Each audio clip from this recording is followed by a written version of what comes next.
Hello everyone, this is CJ Novo 992 and today we're back for another brand new video. Now today's video we're here to talk about Hibs 2, Rangers 2, which if you were a neutral you'd probably say it was a great game, but for me, no happy. And that's despite the fact that Easter Road was never an easy place to go, and this Hibs side is having a fantastic campaign. Hell, we talked about that in yesterday's video. They are playing some nice football and they would come after us and go for us. So we were expecting an ugly type performance for Rangers, but honestly my gut feeling after that game was still, despite everything which we will talk about in today's video, we should have won that game, and it's got a wee bit the feeling of Groundhog Day with massive chance, massive chance, massive chance, mixed with silly defensive mistake after defensive mistake, which is a real shock because of how well we've been playing defensively this season, but it just happened to coincide with our worst defensive play of the season, playing the best team we've played so far. But as always, win, lose or draw, we're here to talk about it because the overview of the game never ever tells you the full story. So let's go through this game of football and talk about some massive key moments that did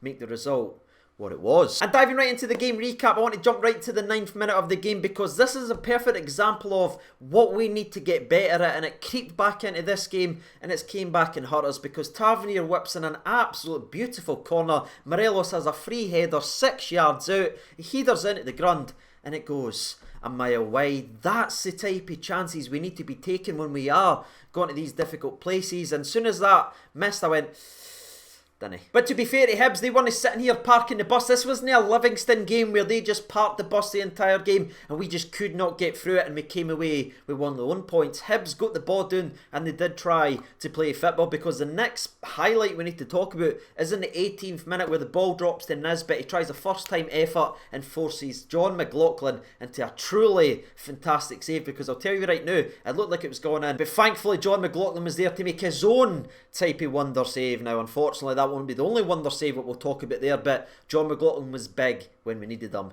in the 18th minute. Someone that wasn't big when we needed him in that exact moment of the game was unfortunately Barisic, because we go to the 22nd minute of this game where Hibs did take the lead after a nice crossfield pass to Boyle. He takes a heavy first touch and you can see Barisic, he hesitated, and that slight hesitation actually opens the door wide open for Boyle just to beat him, because he's obviously got a lot of pace, you know that, with Boyle, and he just whips a great wee ball in. It's tapped into the back of net. The clean sheet record is gone, but honestly I couldn't care less about that. Other records than that were broken, but I'm mere disappointed in the way that it was broken, because it was so easily avoidable by someone who's usually so consistent and reliable, and that right there probably gave us a wee indication how this game was gone. When you've got Barisic making mistakes, you kind of know it's not going to be your day. And that's certainly the way it was looking, especially in this first half. Despite Rangers' bright start where they should have taken the lead with Alfredo Morelos missing that sitter, it was sort of going, kind of flowing back and forth. It was a bit of wide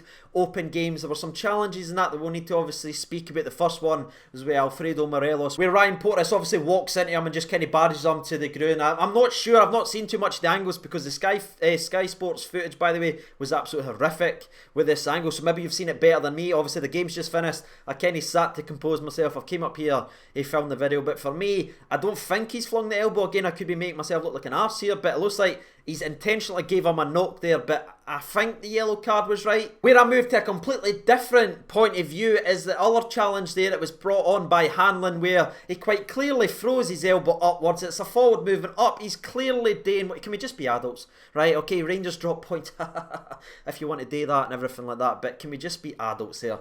That's a clear red card, clear as day, and the referee absolutely shat it, as I think he only gave him a booking where, again, it's quite clear to see he's rattled Hadji. Now unfortunately that isn't the only time the officiating is going to be completely wrong in this game and play a part of the story, which was Hibs 2, Rangers 2, but we'll speak about that later on. Clear red card for me, but there was a general, just so sloppy and a lack of tempo for Rangers, and that's my biggest problem with the first half. Yes, the referee got that one wrong, but let's look at us first. If we're doing our job and taking care of our business, that takes the game away for idiots like that is officiating the game, and we weren't doing enough of the job. And in the 45th minute, Connor Golson just lost his head. You probably have saw this yourself, but he just turned round and he started to screaming individually on people needing to step up. Where are you? I heard where are you? What else there here? I can't actually remember, but he was screaming in and demanding more for these players. And I like that about Connor Goldson. Now, there's stuff I didn't like about Connor Goldson, which I'll speak about as the video goes on, but that right there is why he is the vice captain over some of the players that we like better than him, because he's the only one. When you've got Davis and all that on the park, I was very surprised that it was only Connor Goldson that was digging deep and barking orders and demanding more for Rangers. So I liked that. And what else I also liked, by the way, was within 35 seconds of Connor Goldson calling the team out pretty publicly in front of everybody, the team actually responded, and Davis got in the ball, played a nice little 1-2 with Ryan Kent. He passes it back and Davis waits the ball. Absolutely perfect for Kent. He runs wide, floats a delicious ball to the back post. Hadji does well to sort of kind of take the centre back out the game because he's jumping up. Morelos takes the first touch, and to be fair to Morelos, yes, he missed an absolute sitter in the first 8 minutes of this game, but that right there is a top draw finish, and we escape a very, very sloppy first half, 1-1 with 45 minutes to play, and get us the 3 points. And that's where I was sitting at halftime, because this test was so damn important to Rangers, because we weren't playing well. How we would respond coming out the second half, and for me I saw some positives, because let's be fair, Rangers did take the game over for the next 15 minutes. Now unfortunately for us, the second half was 45 minutes, not 15 minutes, but coming out the second half I was impressed with what Rangers done, and the intensity they came out with. It's just frustrating they didn't keep that up throughout the entire game. But the next clear-cut chance that we need to speak about was actually the next goal in the game, and it came deservedly for Rangers in the 56th minute, where it was a beautifully played Tavernier, who wasn't having maybe the best game, but let's be brutally honest about Sahan, neither was anyone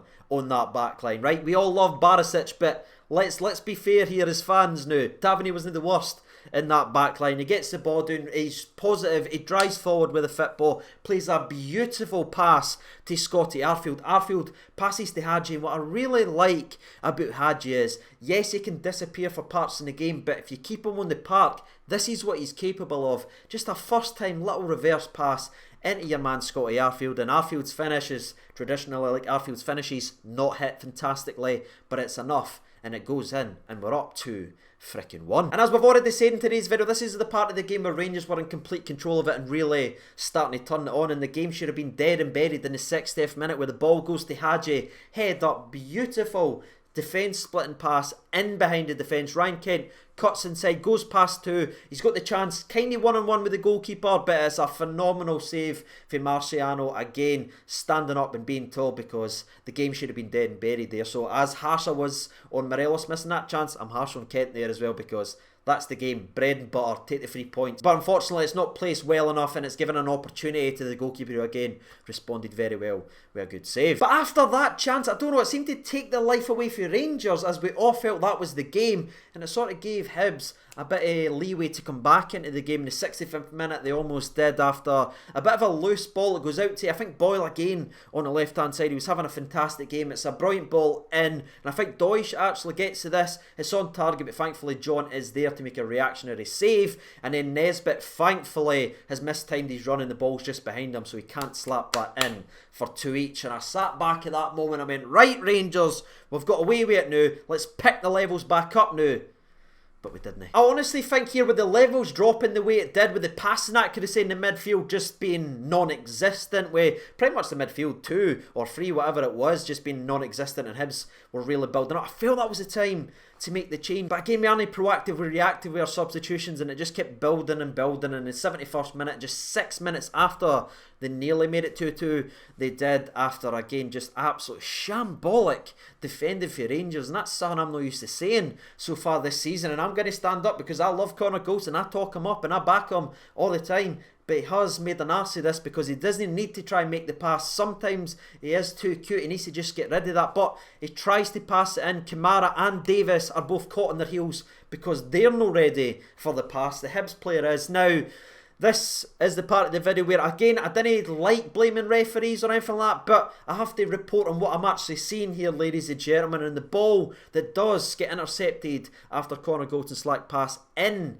to, I think, Boyle again, to be fair, is quite clearly offside. I mean, it's offside. But unfortunately for us Rangers fans, it was 2 each because the ball goes out wide. It's a ball into the back. Now Doige does give a wee bit to Helander, but I think Helander's got to be a lot stronger there, right? I think he needs to be a bit braver there, jump up and get up early, and a bit stronger, I should say, not braver. I mean stronger on the ball, because Doige, you know, he's a handful in the air, so you need to get up early, but the big man's there, headers it in, and it's 2-2. What are we going to do now? Well, the answer is that is for Connor Golson to take the ball and hit an absolute beautiful 50-yard pass in behind the defence to Scott Arfield, one-on-one with the goalkeeper. Despite everything that Connor Golson's getting called and slated for online, he put that ball on a sixpence for Scotty Arfield for us to get all 3 points. Barfield's first volley is well saved, but then I just didn't like the second finish for Arfield because it's too casual. He then just tries to kind of just tap it in when he should just be either rocking it or maybe even taking another touch away for the goalie and tapping it in. But again, it's a hard one, right? Because I'm a Rangers fan, alright? This isn't fun for me to sit here and say this, and I'm real annoyed we missed that chance. But if I try to take my feelings out, it is a worldy double save for Marciano. But I just didn't think Arfield should give him a chance to make it. Does that make sense? I don't know. But with that being said, that's the game recap done and dusted. Yes, we had the ball in the back in the 91st minute, but it was quite clearly a handball by Jermaine Defoe to get the ball down. There was no complaints, no one was arguing or upset about that one. The referee and linesman got that one spot on, luckily for Hibs. That must be nice. But that is it. That is how the game finishes. Our biggest and toughest test so far in the season. You could argue the Aberdeen first game, which was obviously very difficult as well. We passed that test, but we didn't pass it at Easter Road, where a Hibs side got the ball down. I think they won the midfield battle. Yes, the defence wasn't good, and I'm not impressed with any of them in that back line. But I just look at our midfield in this game, and I just think Hibs just smelt blood in there, because Davis, as much as we love him, and yes, he's got individual moments where he can still show it, he seems to just lose the physical battles in these games. They just ran, Aaron Gogic just pushed him out the way all the time. I thought Scotty Arfield, yes, he's busy, yes, he scored, yes, he should have won us the game, but that's kind of what you always get for Scotty Arfield. He's a bit of a block shot merchant because he's getting there, but it's never tucked away or blasted away. It's always given an opportunity. So that's frustrating having it there. And I thought Glenn Kamara was just too slow and too passive in this game as well. So I think the midfield is definitely needing strength, and that's my biggest takeaway from the game. Yes, again, defence was shocking. We didn't take our chances enough. But I just think the midfield, we need to be stronger in that area, because if we win that, we're going to win games. We never. So we didn't win it. Now, there's no man of the match poll from a Rangers perspective, because if I'm being honest, the clear man of the match in the game was the Hibs goalkeeper. So let's see what the people's had to say then, shall we? The first one in comes from Mark Menzies, and he writes in, can't handle pressure, CJ. We still can't handle pressure. Robert Littler writes in, we didn't take our chances and we got punished for it. Their second goal was offside, but if Kent and Arfield had taken their clear-cut chances they had, it wouldn't have mattered. We know the refs are sight, so we just need to get on with it. Agreed, mate. It was on us not being clinical enough. Tom writes in, every single one of them was shite, CJ. Alex writes in, shows that we need a serious squad depth, a disaster class from Gerrard. We move on. Alec writes in, usual. That probably hurts more than anyone else is actually going to say. The Blue Laird writes in, almost the same team from last year started, same results. Not good enough. Fair point, mate. You might have noticed I wasn't very vocal or anything like that when I seen the team, because I went Arfield, Kamara and Davis. No likey. Playgrum is the next one in. He writes in, Helander was too shaky, Morelos playing far too deep, and Kamara and Hadji being shoved off the ball far too easily. Very poor all around. Daniel Gillespie said we should have put the game to bed at 2-1. Agree with Daniel. Mark Mitchell writes in, seeing that game so many times, CJ didn't take our chances in comedy defending at the back too. Why our manager didn't try it in earlier is beyond me. Yeah, I get slaughtered for sort of defending and talking up it all the time, but it was literally brought in to offer something different when it isn't working, and it quite clearly wasn't working. And I don't know, we gave him the last 4 minutes of the game, but by that point it was dead and buried. We brought in Jermaine Defoe and played similar to the exact same way we tried last year that didn't work. And I don't know, it's very, very, very frustrating, because at that point when we brought Jermaine Defoe in, we were whipping balls in, and that's what this kid lives on. It just seems to no be sinking right. And the last one we're going to read out in tonight's video, we'll scroll all the way up here, we'll scroll all the way down here, and we'll stop it here. And it comes from Alan Thompson, and Alan writes in, more points dropped to a team that are physical, no protection from the ref, poor use of subs again from Gerrard. Well, there it is, ladies and gentlemen, boys and girls. You've heard from the people, you've heard from myself. If you haven't done so already, you know what to do by now. And as always, I've been CJ Novo 992. Win, lose or draw, we're always here to talk about it. I'll see you in the next video. Thank you and bye bye.